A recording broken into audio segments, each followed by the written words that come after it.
surprise the other team members like what is meant by outsourcing.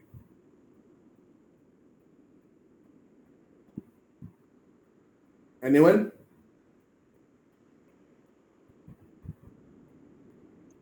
When someone has someone else, like third party, to do any active, like to perform any task or something related to that. Right. So outsourcing is prevalent in the all form of, you can say, all type of industry, be it software industry, be it real estate industry, be it any industry, be it any HR industry. So outsourcing is one of the model which business follow in order to focus mainly on the core business, and the rest technical part, or you can say the less preferred work can be outsourced to someone more experienced, so that client can focus more on the business expansion.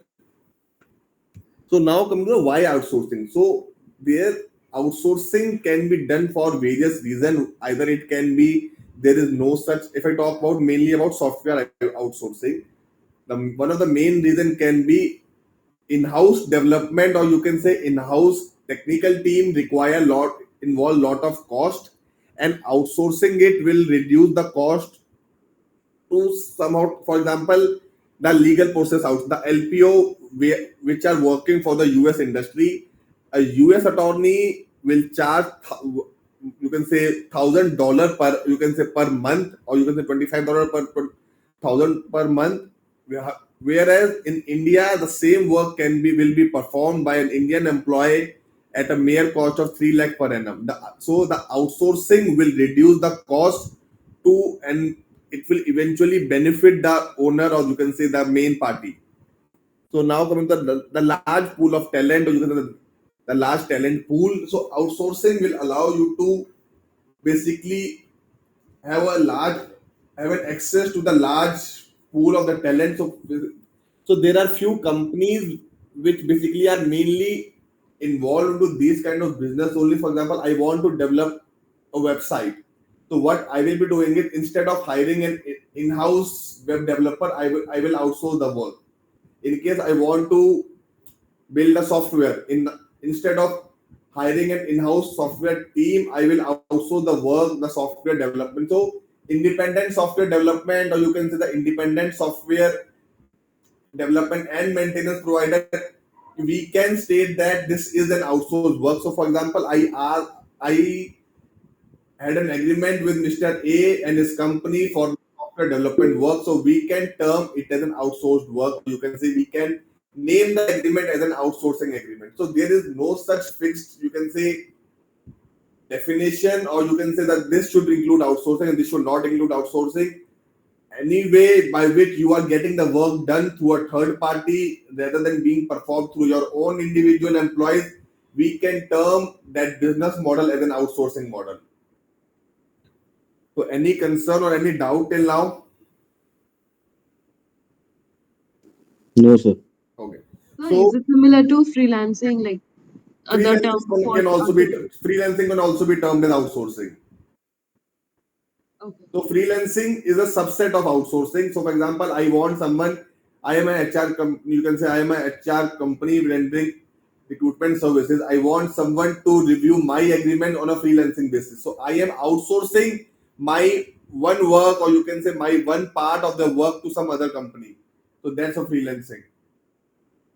But merely outsourcing is basically in IT industry, outsourcing is said to be the delegation of the work, the core work basically. For example, I am a software development company.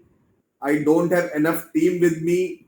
So what I will be doing is I will take the work and get it performed through a sub vendor, or you can say subcontracting. So sometimes subcontracting is also does outsourcing. So getting the work done through a third party can be termed as outsourcing, be it any business model, be it subcontracting, be it freelancing, or be it any business model. Anyone else? Okay. So one of the main key benefit apart from the large talent pool is the outsourcing. The response time is quite high. So for example, whenever, so we being an in-house counsel working for my company, I can delay the process. For example, I have to review an agreement, but I am busy with some other work or I'm not well. I can ask my company or my boss that, sir, I'm not well. I will complete this work after 1 day, 2 day, or 3 days.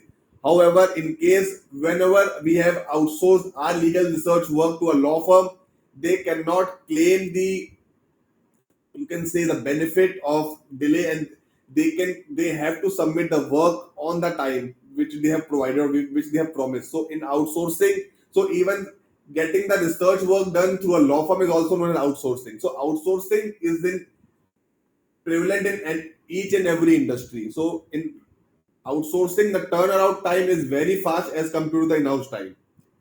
If I talk about cost reduction, so for example, I want someone to research on competition law. So in order to research on competition law for in-house team, I would hire someone who I will be paying around 12 lakh rupees or 15 lakh rupees per annum for just a single research. If I want a dedicated team for competition law. However, if I outsource my work to a law firm, they will complete that work for around 2 lakh or 3 lakh rupees per research. So it will totally dependent upon how which business model you are going to agree. If I talk about software outsourcing, getting a proper in-house team, then asking them to develop a proper software will involve lot of time, lot of cost. However, in outsourcing, I can outsource the work to some other company, and because that some other company along with my project is also handling some other project also. So they can have a mix between a cost of two projects. But where for me, I have to give the, you can say, bear the cost of single project only. So outsourcing will help you to reduce the cost which you may have to incur. So now coming to a different engagement model. In outsourcing, we can have a different engagement model, be it time and material, be it fixed price, or be it dedicated team. So we can have a different set of models agreed with the outsourcing agency, or you can say outsourcing partner. So for example, in electronic industry, how outsourcing plays, all the service center most of the time of any electronic company, be it Apple, be it Panasonic, be it Vivo, be it Oppo. So all the service center, you can say the customer care service center, has been outsourced just because so that they can have a large talent pool. The turnaround time is faster. There is a the cost involved in outsourcing is quite less as compared to the business model. You can say the cost which they might have incurred in case they have hired, or you can say deployed their own personnel at the service center. So now coming to the delegation part. So in delegation, in outsourcing, you can delegate the technical work or the work which you are not familiar with instead of keeping it with you and then taking time to solve it. So just outsource the work, pay them, and your work will be completed. So outsourcing will help you to delegate the work and get the better result. In outsourcing, the payment structure is quite flexible as compared to the in-house structure, because see, in outsourcing you have a mechanism, you can say, you can agree for a payment structure wherein you will strictly say that I will be paying you at the end of each and every quarter. So let's suppose a software is to be built, so I can clearly state that I will be paying you after the installation, after the deployment of the software. Wherein in-house team, you have to give your employees a monthly salary irrespective of whether they are basically performing the work or kind of delaying the work. You still have to give them salary. But in outsourcing, you can strictly say no to the client that, boss, your work is not completed on time. I will delay your payment. I will not pay your payment. So it's a completely dependent upon you how you have agreed on the commercial arrangement with the client. Now focus on business expansion. So outsourcing will help the business, you can say, teams to focus more on the core business part instead of focusing on the non-essential part. Now that with outsourcing model, team can focus on the business expansion. Team can get the more work and then outsource it. So in outsourcing, post all the cost deduction, all the cost incurred, you still will be getting, I can say, a huge, you can save a huge amount of money. For example, the entire US IT industry is working only on the outsourcing model. Only on the outsourcing model. How they are doing it, for example, Apple wants a software developer, or you can say Java developer. Apple will outsource the work for that work to Wipro, then Wipro will outsource the work to TCS. TCS will outsource the work to X company or mid, you can say a low or mid tier company, and then so Apple is paying $80 per month, you can say per hour to the employee, and that employee is getting 30 or $40 per hour. So each and every company involved in this business is generating revenue through outsourcing only. So this is how the entire US in IT industry works. One of the most leading IT industry is the staffing industry, and the entire, you can say, I can say entire staffing industry work on the business model of outsourcing only. So now coming to the other benefit, the flexibility in outsourcing, you have the flexibility of various tasks. So in, you can say, by outsourcing the work, I can control the work in much more better way. Any concern in why there's a need of outsourcing? Anyone?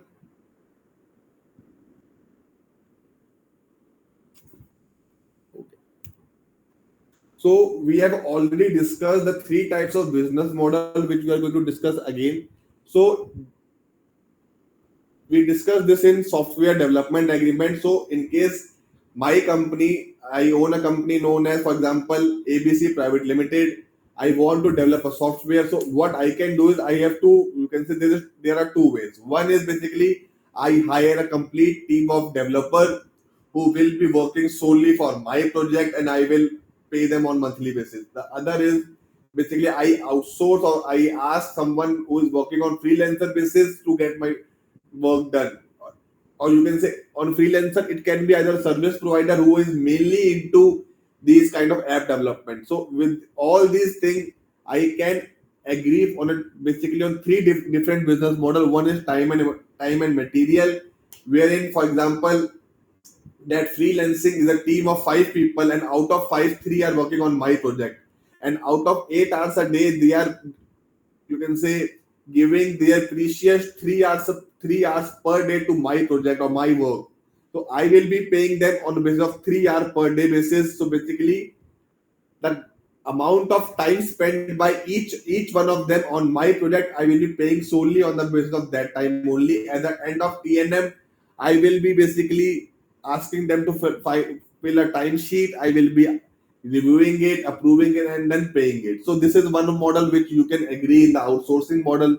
Other one is fixed price model. So basically, I will clearly state to such freelancer that Mr. B, I want you to develop a software for me, and for that I will give you $10,000 or 10,000 rupees, or you can say 1 lakh rupees.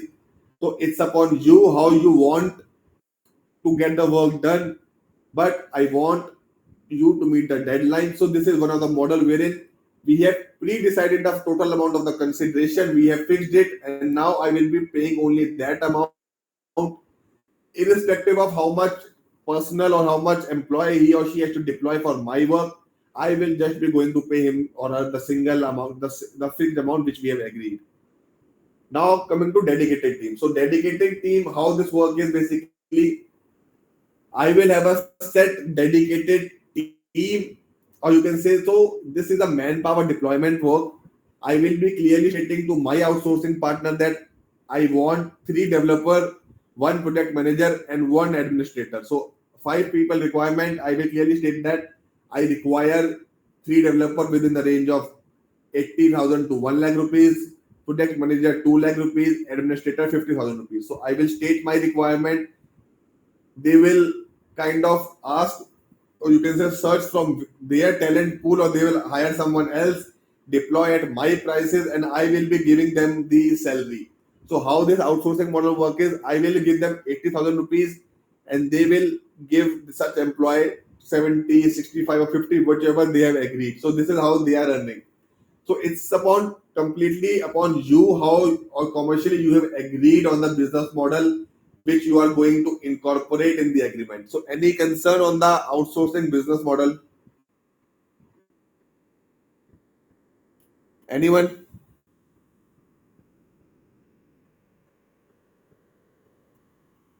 No, sir. Okay.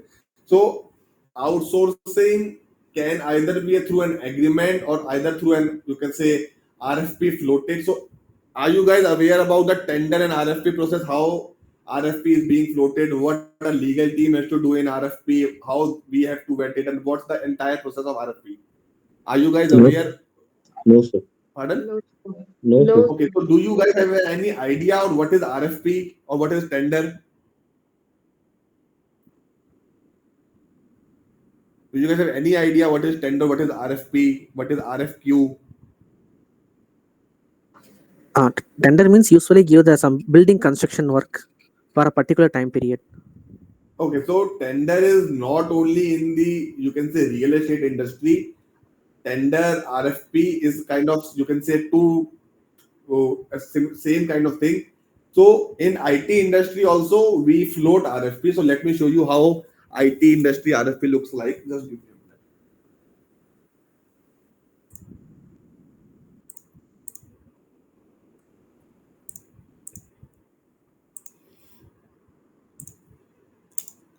So is my screen visible? yes, sir. Okay. So this is the RFP floated by National Institute of Design Assam. Request for proposal RFP document for ERP solution at NID Assam. So they are, so tender is basically wherein you are asking the general public, or you can say corporates, to apply and bid for the project. They have to submit the bid, they have to submit the entire proposal, how they are different from the other competitor, what makes them different, what, why should we choose them. So entire process, or you can say the entire set of documentation which we have to submit in the RFP is required. So someone who wants to work in the IT industry, so every IT industry, be it TCS, be it Infosys, be it Wipro, or be from small to large IT company, everyone files for the response for the proposal. So you name it, we can, you can say, I will try to find out the RFP which they have won. For example, in the US, let me show you one thing. Infosys.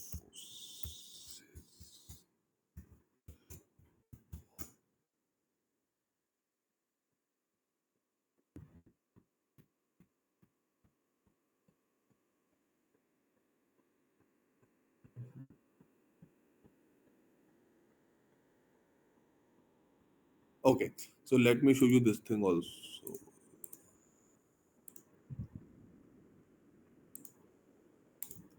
Okay, so is my screen visible? Yes, Yes, sir. sir. Okay, so the in 2019, the IT, you can say, the income tax, the government of India has selected IT firm Infosys to implement the project after a competitive bidding process. So that this bidding process is a part of RFP only. So taxpayer may soon start receiving refund faster from the income tax department. The cabinet on Wednesday decided to spend 4,241 crore on a next generation income tax filing system to reduce the time it takes the department for processing return.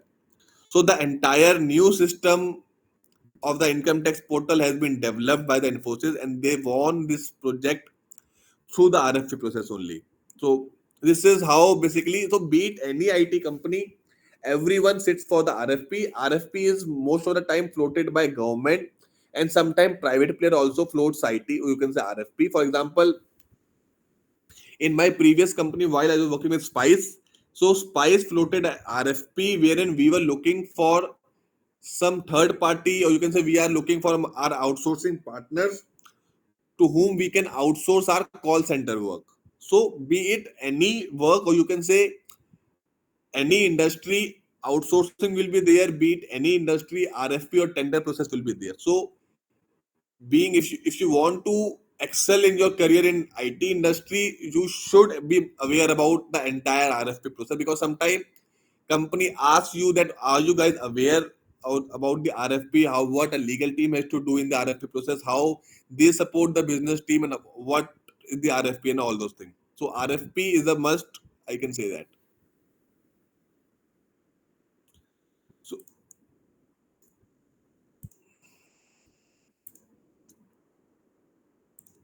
okay, so this is the RFP document. So they have clearly stated that So at the time of filing the RFP, we have to fill this entire form, name of the firm, address, phone number. So they have clearly provided the last date of submission was this date of opening, time of opening. So we have to submit this RFP. We were supposed to submit this RFP by 1 p.m. in 2021. So and the NID will open the RFP at 3 p.m. on the same day. So this is the RFP which they have floated, and please refer the complete tender document for detailed requirements. So what they have clearly specified. So RFP is nothing else but you can say a agreement or general terms and condition of the agreement, wherein they will provide all the terms and condition, and a person who is filing for the RFP shall be subject to these terms and conditions. So RFP is also a kind of agreement. So what they require is basically that the design should support cross-browser rendering across all prominent operating system. User can open on any smartphone tab. So they want to basically build a ERP system along with along with some security protocol.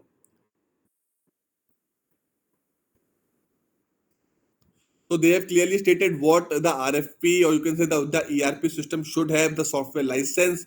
The bidder shall procure the license for all the components proposed as a part of the ERP solution. Implementation, operating, maintenance, implement timeline of ERP. So they have also provided timeline which they have to meet in case one part is selected module. So let me show you what a legal team has to do. Just give me a minute.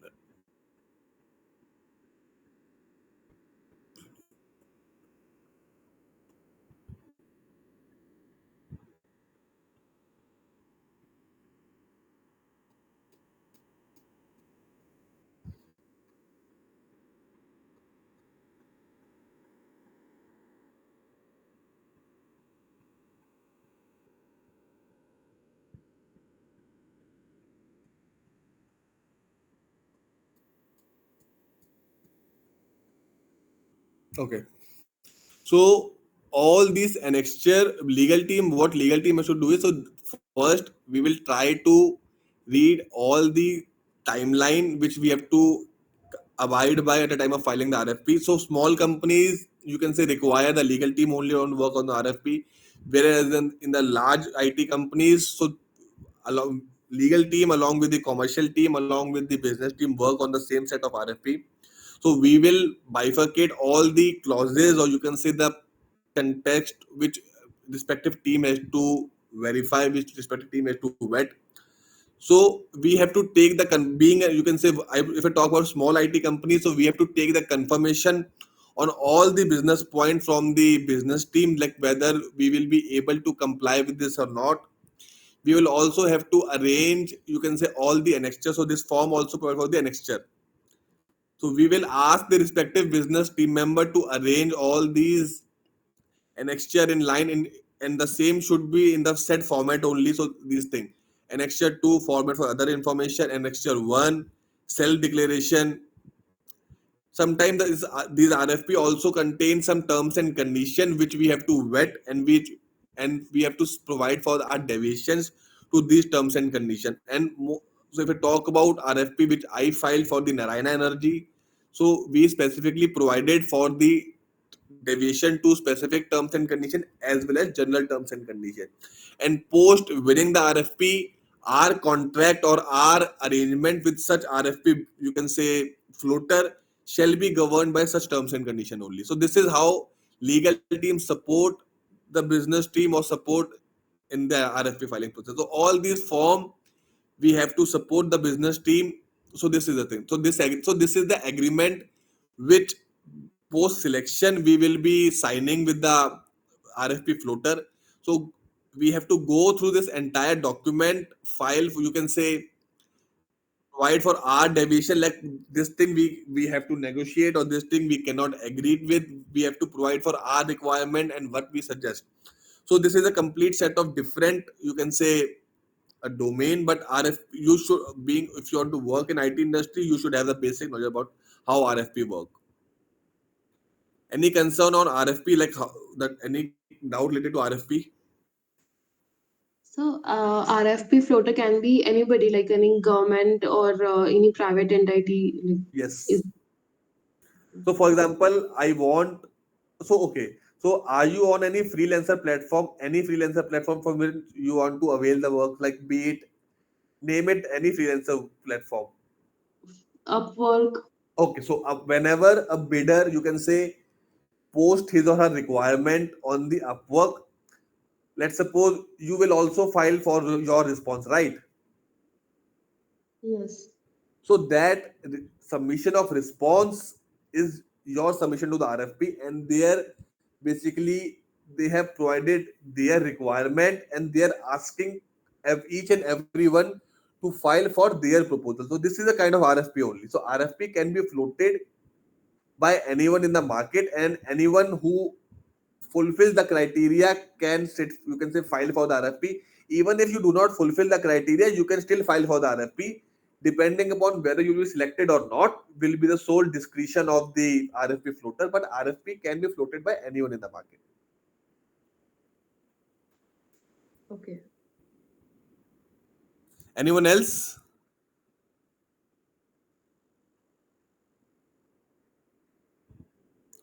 Okay, then we will move.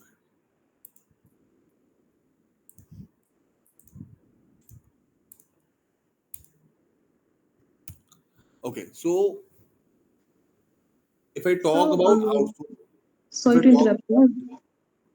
So, what is then tender and RFQ? So RFQ is basically the quotation part. Tender and RFP is same. RFQ is basically wherein you are only asking for the commercials. You will not basically asking them to file for the a particular their declaration, or providing them a complete set of agreements, or you can say complete set of documents.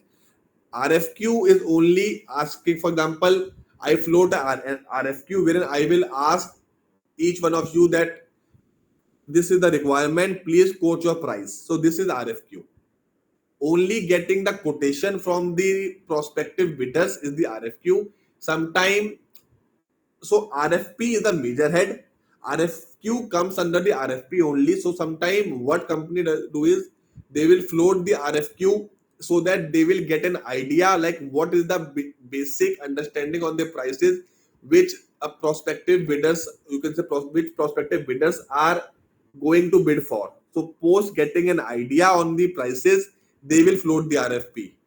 And sometimes without the RFQ, they will float the RFP stating that we want someone to complete this project at the lowest cost. So this is how. So RFP is a broad head, and RFQ comes under that only. Okay. So, tender means like, as someone described it earlier, that publishes a ad, like something of work basically, and then RFP works on it. Like, then request comes for the like, I want Okay. to Okay. read, So RFP is request for proposal. So tender is basically this. Okay, let me show you again. Just give me. like asking for RFP basically. Tender Asking means. for RFP is a tender wherein someone will. So tender is basically floating my requirement that I want to get this work done. Then you will provide your response to my tender requirement with the request for proposal, you can say, and then you will share the response to the proposal. So proposal is the tender document wherein I will state my requirement, and response to RFP is the your submission. So basically, they are both the opposite parties. Yeah, right. Okay. So for example, if Infosys floats a tender, okay, so being, so that document wherein Infosys has set provided their terms and condition, their scope of work, their commercial, you can say, their all the technical documents they have provided. You can state that document as a tender document, or you can state that they are asking for proposal, or it's a RFP document, request for proposal. So when I, being a software developer, will submit my proposal, that will be termed as response to RFP. Okay, or you can say they floated an advertisement in the market, I provided my response, and I post qualification, being, you can say, fulfilling all the criteria, I got selected. So offer and acceptance is there. Okay, sir. Thank you. Anyone else?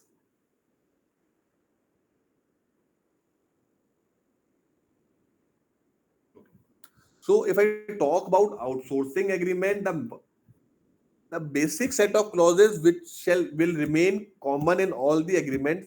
So services will define, you can say services or scope of work will provide for the services which I am going to outsource or which the outsourcing partner will going to complete.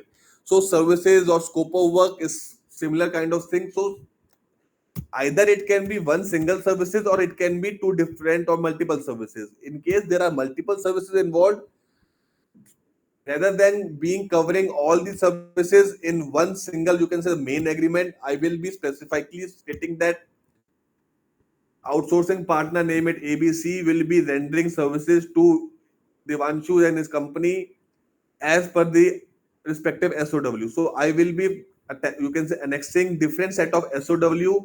So SOW, the statement of work.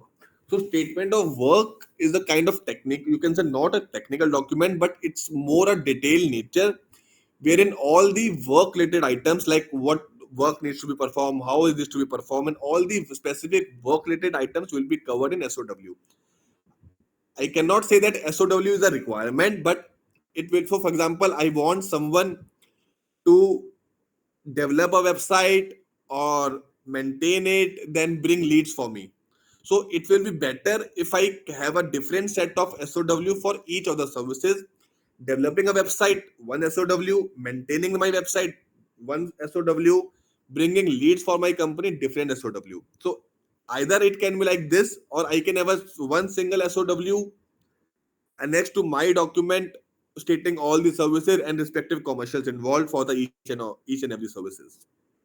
So it's upon you how you want to draft it. There is no such fixed format like SOW should have this language, SOW should have this language. So it's upon you how you want to negotiate. So I would like to ask one question. So will it be possible that SOW extend the term of the main agreement? Will it be possible? So for example, I state that main agreement shall remain valid for a period of 1 year, wherein I entered into an SOW on second last day of that agreement. So what will be the term of that agreement? So will it get automatically extended for the duration of the SOW, or that SOW shall stand expired on the expiry of that agreement? So how I am going to, you can say, cater this requirement? So Anyone? SOW will expire in like Pardon? accordingly the SOW will work accordingly the main agreement. But what about the term? Sir, if it states the 1 year, then SOW will work only for 1 year. Okay, so for example, I state in the main agreement that the term of this agreement shall remain valid for a period of 1 year only from the date of execution, right? So today is 1st of October. So 1 year from 1st of October will be 30th of September, right? Yes. Then on 29th of September, I entered into an SOW, and so will that SOW will, and I stated that the term of this SOW is for 1 year. So will that SOW will extend that term of the main agreement, because main agreement was valid till 30th of September only, and SOW term state that valid of from 1 year. So how, so is it possible for us to enter into this kind of SOW? Is it possible?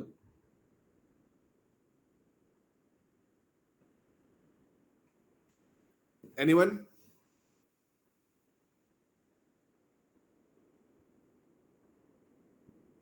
Okay.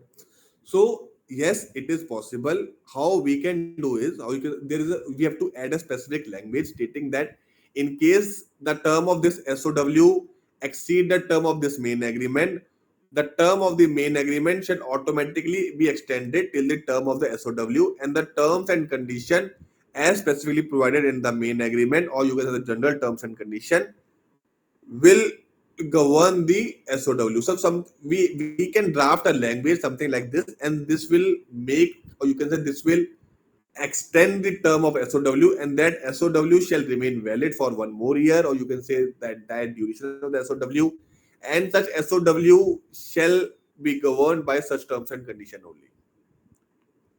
Or what the other way is basically, keep the term in the main agreement like this. This agreement shall remain valid till the date SOW is in, you can say SOW is valid. So for example, I entered 5 SOW. Okay, 4 SOW got expired in during the 1 year, and 1 SOW I entered for 5 year. So by stating this line, my main agreement will still remain valid for the entire duration of 5 year. Even if I entered another SOW for another 5 year, so my main agreement still got extended for another 5 years. This is how we capture all these kind of requirement. So any question related to this? So SOW is in works independently despite of the main agreement. SOW doesn't work independently. SOW is considered as a part of the main agreement only, but we have clearly stated that in case, so SOW is kind of annexure only. Okay, so we have clearly stated that in case SOW is for a term, for a duration more than the term of the agreement, the term of the agreement shall automatically stand extended till the SOW for the SOW. However, we cannot state that, for example, the main agreement got expired and SO without this clause, the main agreement got expired and SOW still continue functioning, because which what all terms will govern the SOW if the main agreement got expired. So it will be better and it is advisable to mention a clause stating that in case the term of SOW exceed the term of the main agreement or the term of the principal agreement, the term of such principal agreement shall got automatically extended for the duration of such SOW. So this is how we cater to this kind of requirement.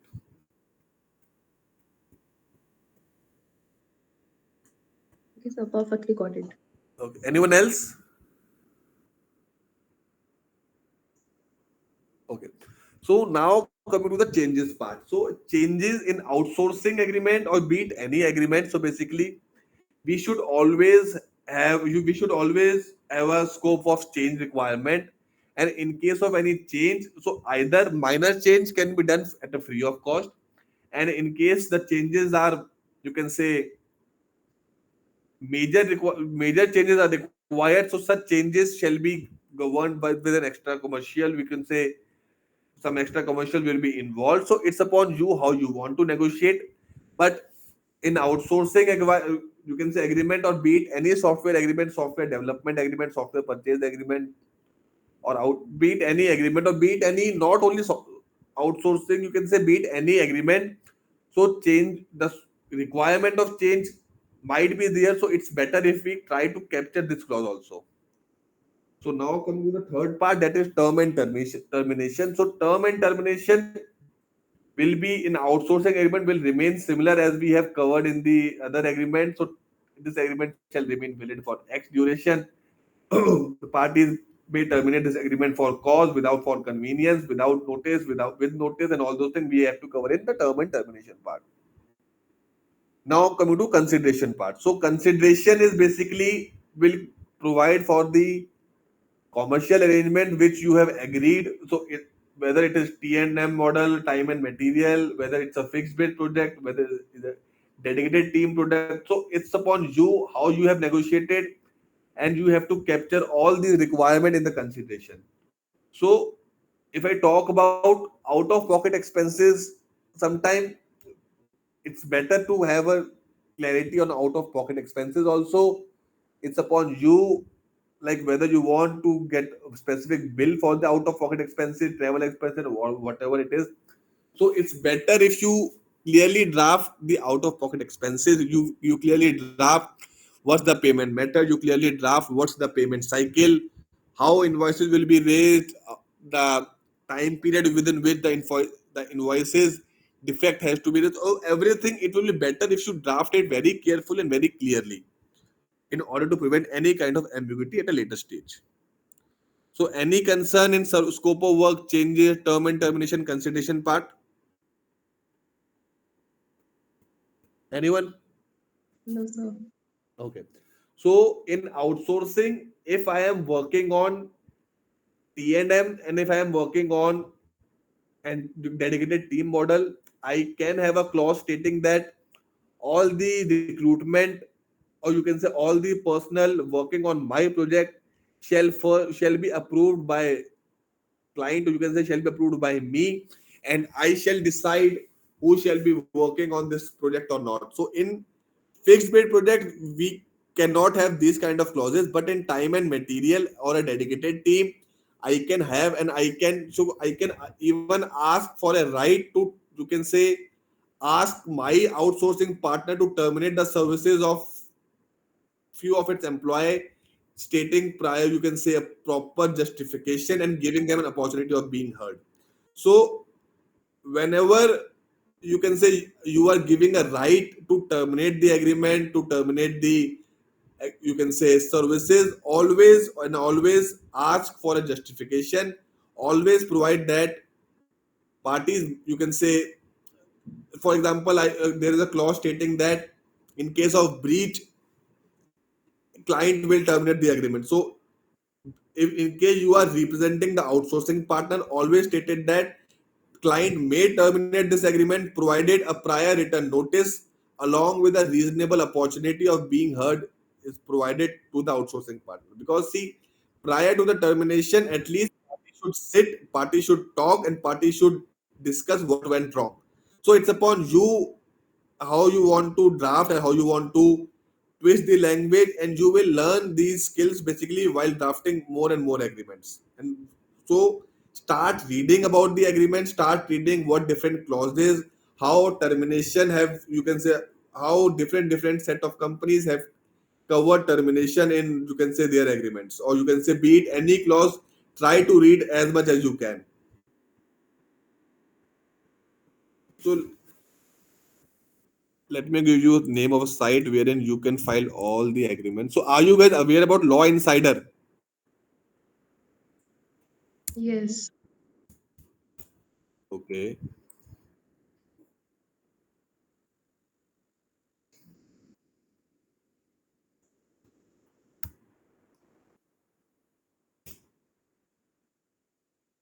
So this is one of the site wherein it's, so you can say, for your reference purpose only. So you can access this site. You will get variety of agreements on this website, and you can start, you can say, read from these website. So it's basically you will find US agreement only on this website, but it's beneficial for you people.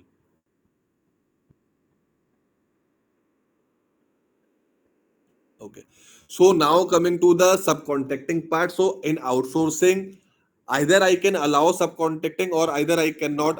You can say I can say no to subcontracting. So subcontracting is basically delegation, or you can say further delegation. So I outsource work to, let's suppose A, and then an A out, you can say, again outsource that work to B. So I am outsourcing my work to A based on his or her professional experience, his or her technical qualification, and without my consent, A is outsourcing the work to B. It's not permitted, it's not allowed. So I can clearly state that the sub, you can say, outsource partner shall not be entitled or shall have no right to outsource the work or the scope of work to any third party without the explicit written consent of the client. And it's always advisable to ask for the consent in writing. Okay, so wherever you find consent, please write explicit written consent. The consent should always be in writing. Okay, so any concern in personal or subcontracting? Any concern? No, sir. Okay. So now coming to deliverables. So in outsourcing, who own the deliverables?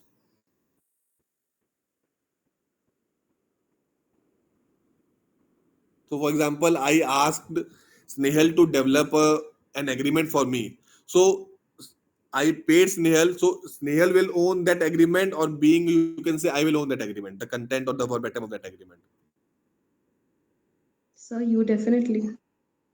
Okay, so yes, in outsourcing agreement, all the deliverables are owned by the one who is outsourcing the work, subject to payment of clauses. You can say subject to valid consideration and subject to I have paid all the dues. So it's, you can state that outsourcing is a work made for hire. Somebody is working on my behalf. You can say on my behalf, and I have to pay and get the work done. So in outsourcing, the deliverables will be owned by me only.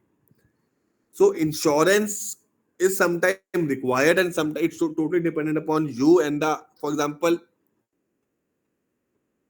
in RFP you will always find that the RFP floater will ask the RFP bidder to get an insurance, so that in case of any breach or in case of any default, the RFP floater can trigger the insurance and get his or her damages recovered through the insurance policy.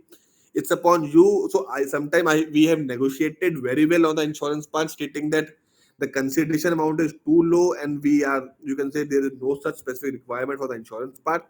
So insurance you can negotiate, and in case required you have to get the insurance.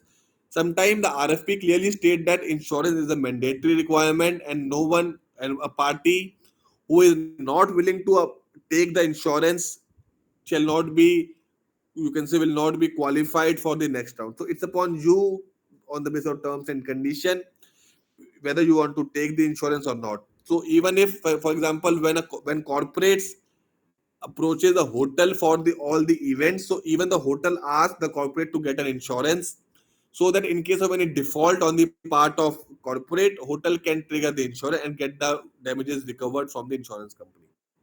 So insurance is upon you whether you want. So for example, I am outsourcing a work to some freelancer who is going to build a website for me. The consideration involved is for 10,000 rupees or 15,000 rupees. So in such scenario, I'm not going to ask such freelancer to get an insurance, stating that the premium of insurance will be 8,000 rupees. My work is of 15,000 rupees. So he is not going to work for me for mere chunk of 7,000 rupees. So it's upon you how you want to negotiate on the insurance part, and no one, you can say, not getting an insurance will not basically stop you from doing the work.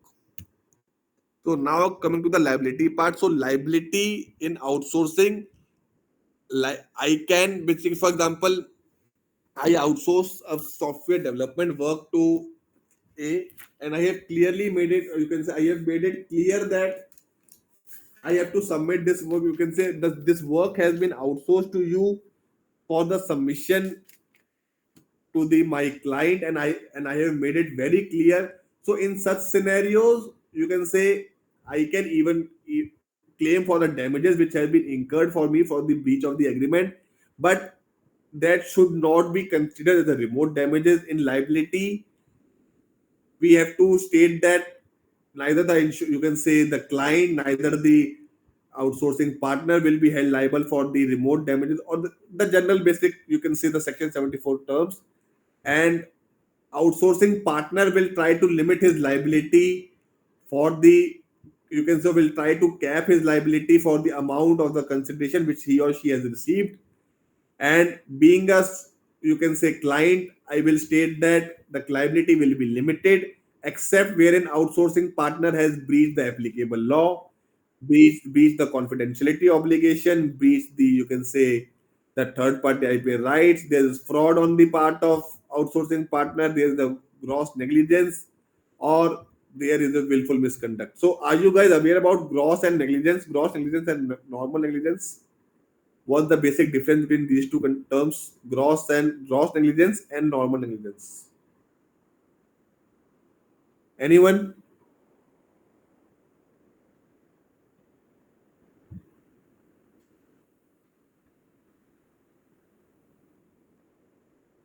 Am I audible? Yes, sir. It's just the gravity of negligence. If Yeah, you degree. Yeah, basically that degree, or you can say the gravity of the negligence, will the basic difference between these two. So in at a time wherever you see the capping, you can always, you can say, feel free to add the exceptions, because in case of breach of applicable law, breach of confidentiality obligation, it will not be advisable to go for a cap liability. So now coming to indemnity. So being a service, you can say, outsourcing partner. So outsourcing partner is also you can say, name it as service provider. So being a service provider, I shall indemnify my client for the breach of reps and warranty, breach of applicable law, there is a fraud from my end, breach of third party IP. So I shall indemnify my client and hold it harmless from all the claims, damages, losses which they have occurred on the account of breach from my side. So in case you are representing, so for example, I am outsourcing a, you can say I want to outsource a website development project to some freelancer, and I have developed the entire draft for the outsourcing model. So being a client, should I go for the indemnity stating that I client shall indemnify outsourcing service provider, or should I keep it open? So how should it look like? So should I go ahead for mutual indemnification, or should I go ahead for the one-sided indemnification on the service provider or only on the me? So how should it look like? Anyone?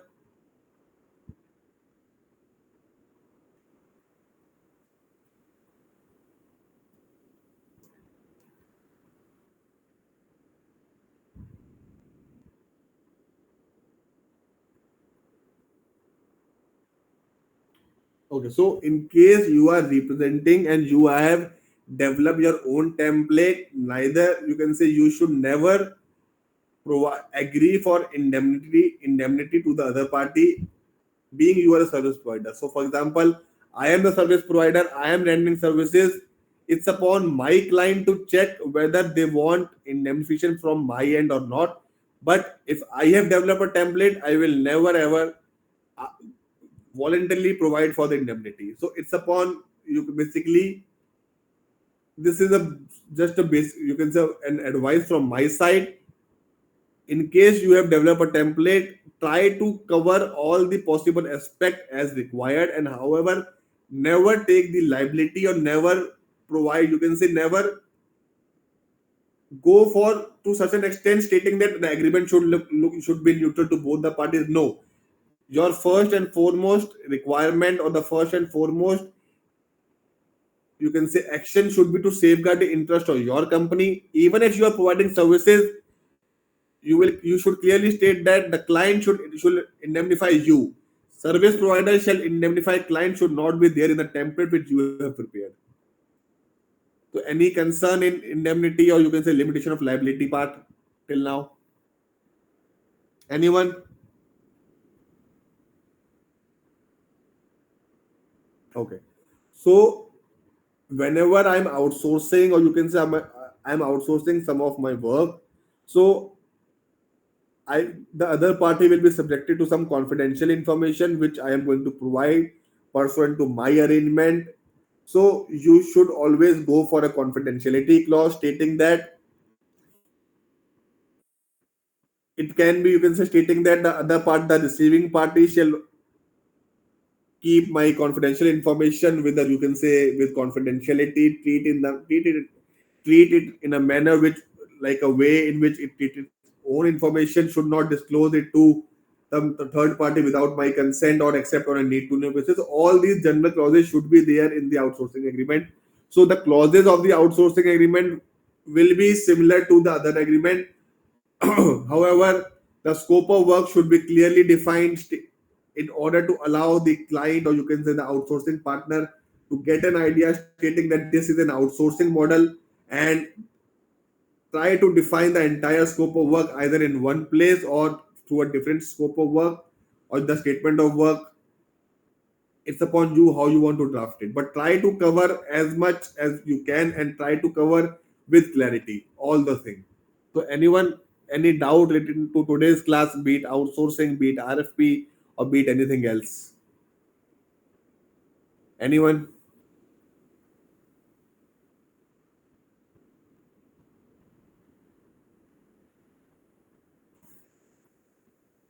Okay, so that's all from my side for today's class. So in the next class, we are going to discuss about the entire agreement of outsourcing. You can say the entire clauses of outsourcing agreement. So that's all from my side. Sir, Yes. do you have the RFP form and the NDA form available? RFP I can share. NDA too I can share. Just give me a minute.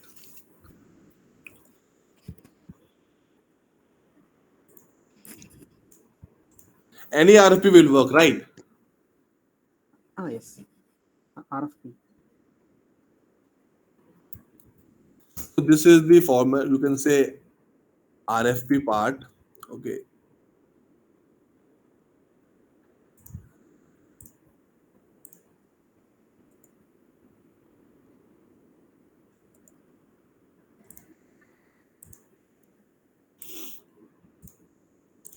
So this is the NDA. Santosh, the website which I will share with you, like this website, ONCLE, OneCell. So Mm. on this website, you will get all the agreement, be it software development agreement, be it NDA, or be it any agreement which you want to read, which you want to know about. You can get all the agreements which are prevalent in the entire legal industry, be it share purchase agreement, be it any, you can say, any agreement which is prevalent in the entire legal industry. You can get all the agreement on this Yes. website. Thank you so much, sir. Okay, no issue.